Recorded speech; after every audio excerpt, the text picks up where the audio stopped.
Hai semuanya, pernahkah kamu merasa setelah meledakkan amarah, menangis terseduh-seduh, atau mungkin bahkan berteriak pada seseorang, tiba-tiba ada perasaan menyesal yang merayap masuk? Perasaan itu bisa datang perlahan, seperti kabut tipis, atau menghantammu seperti gelombang besar, membuatmu bertanya-tanya, kenapa sih aku tadi begitu? Ini bukan cuma kamu saja yang merasakan. Hampir semua orang pernah mengalaminya. Ini adalah bagian dari bagaimana kita sebagai manusia berinteraksi dengan emosi kita. Kita akan bahas kenapa penyesalan itu sering muncul setelah kita larut dalam emosi yang intens. Salah satu alasan utamanya adalah otak kita bekerja dengan cara yang berbeda saat kita sedang emosional.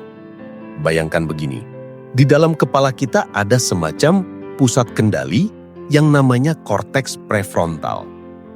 Bagian ini bertanggung jawab untuk berpikir logis, mengambil keputusan yang bijak, dan menahan diri. Tapi, saat kita marah, sedih banget, atau takut, ada bagian otak lain yang bernama amigdala yang mengambil alih kendali. Amigdala ini seperti alarm darurat kita. Dia bereaksi sangat cepat terhadap bahaya atau ancaman, entah itu ancaman fisik atau emosional. Ketika amigdala aktif, dia mengirim sinyal ke seluruh tubuh kita untuk bersiap-siap, entah itu untuk melawan, lari, atau membeku. Nah, di saat inilah korteks prefrontal kita jadi sedikit offline atau kurang berfungsi optimal. Jadi ketika kita sedang dalam puncak emosi, keputusan yang kita ambil atau perkataan yang kita lontarkan itu seringkali bukan hasil dari pemikiran yang matang, melainkan reaksi spontan yang didorong oleh amigdala yang panik. Setelah badai emosi mereda, barulah korteks prefrontal kita kembali online dan kita bisa melihat apa yang terjadi dengan lebih jelas dan logis. Disinilah penyesalan itu muncul karena kita mulai menyadari dampak dari tindakan atau perkataan kita yang impulsif.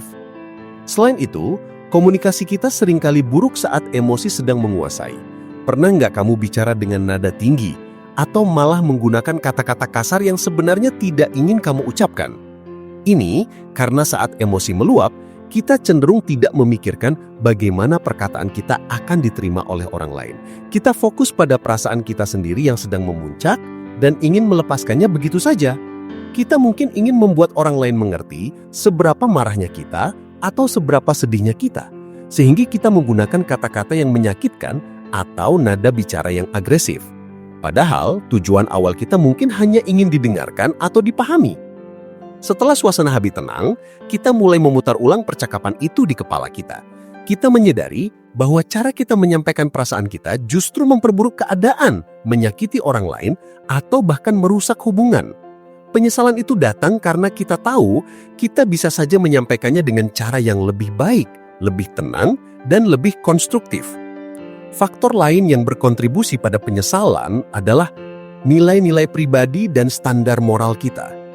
Setiap orang punya standar tentang bagaimana seharusnya mereka bertindak, terutama dalam berinteraksi dengan orang lain.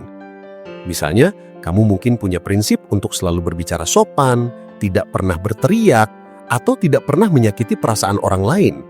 Nah, ketika emosi mengambil alih dan kamu melanggar prinsip-prinsip itu, ada konflik internal yang terjadi. Bagian dirimu yang rasional tahu bahwa tindakanmu itu tidak sesuai dengan siapa dirimu sebenarnya atau bagaimana kamu ingin dilihat oleh orang lain. Penyesalan ini muncul karena kamu merasa gagal memenuhi standar dirimu sendiri. Ini bukan hanya tentang penyesalan terhadap apa yang kamu lakukan pada orang lain, tapi juga penyesalan terhadap dirimu sendiri karena tidak bisa mengendalikan diri.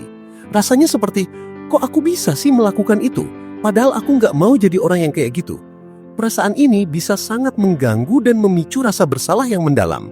Kita juga sering menyesal karena dampak yang tidak terduga dari luapan emosi kita. Kadang-kadang kita meluapkan emosi karena kita merasa terpojok, frustasi, atau tidak dihargai. Kita berharap dengan meluapkan emosi, masalah akan selesai atau perasaan kita akan lega. Tapi seringkali justru yang terjadi sebaliknya. Luapan emosi itu bisa memperkeruh suasana, membuat orang lain menjauh, atau bahkan membuat masalah jadi lebih besar. Misalnya, Kamu marah-marah pada rekan kerja karena pekerjaan yang menumpuk. Niatnya mungkin hanya ingin melampiaskan frustasi, tapi dampaknya bisa jadi hubungan kerja jadi renggang atau bahkan kamu dapat teguran dari atasan. Penyesalan muncul ketika kita melihat konsekuensi negatif dari tindakan impulsif kita. Kita menyadari bahwa tindakan kita yang didorong emosional itu tidak hanya tidak menyelesaikan masalah, tapi malah menciptakan masalah baru. Disinilah kita mulai berpikir, seandainya tadi aku diam saja, atau seandainya aku tidak mengatakan itu. Selain itu, ekspektasi kita terhadap diri sendiri juga berperang.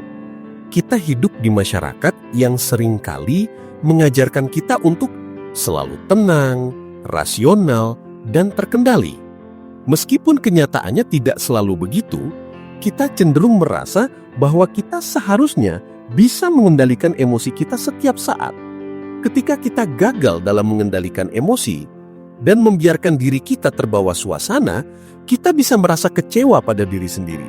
Kita mungkin berpikir, aku sudah dewasa, seharusnya aku bisa lebih mengontrol diri.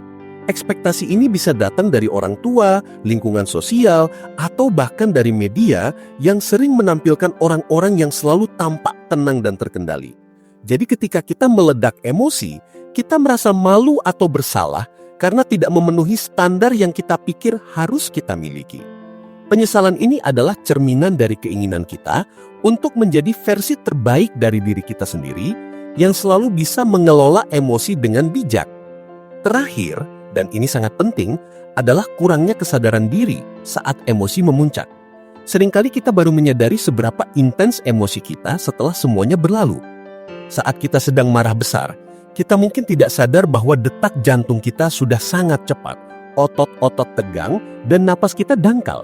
Kita terlalu fokus pada pemicu emosi itu sendiri. Setelah emosi mereda, kita mulai merasakan efek fisiknya dan juga mentalnya. Kita mungkin merasa lelah, sakit kepala, atau bahkan mual. Disinilah kita mulai merefleksikan, wow, tadi aku benar-benar di luar kendali. Refleksi setelah emosi mereda inilah yang seringkali memicu penyesalan. Kita mulai memikirkan apa yang kita rasakan, apa yang kita katakan, dan bagaimana dampaknya. Semakin sering kita melakukan refleksi ini, semakin kita belajar tentang diri kita dan cara kita bereaksi terhadap emosi. Jadi, penyesalan setelah emosional itu bukan tanda kelemahan. Justru itu adalah sinyal bahwa kamu peduli. Peduli pada dirimu sendiri, pada hubunganmu dengan orang lain, dan pada bagaimana kamu ingin menjalani hidup.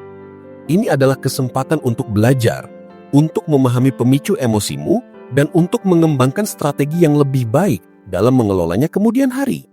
Jangan anggap penyesalan sebagai sesuatu yang negatif sepenuhnya. Lihatlah sebagai sebuah cermin yang menunjukkan area mana yang perlu kamu perbaiki. Setiap kali kamu merasa menyesal setelah emosional, itu adalah langkah kecil menuju kedewasaan emosional yang lebih baik.